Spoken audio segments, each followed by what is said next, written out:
સોમનાથ અમૃત ઉત્સવ 2026 યોજાયો હતો, જેમાં દીવ ઉનાની ટીમ રંગરેજ ગૌરવશાળી રાસ ગરબાની ટીમ ત્યાં ભાગ લીધો હતો. બાળાઓએ રાસ ગરબા રમ્યા હતા અને મનમોહિત કર્યા હતા.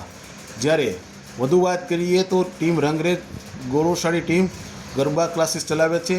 ત્યાં બાળાઓ ગરબા શીખે છે અને મોટી સંખ્યામાં ત્યાં બાળાઓ આવે છે અને ગરબી એ રમે છે અને ગરબા શીખડાવે છે.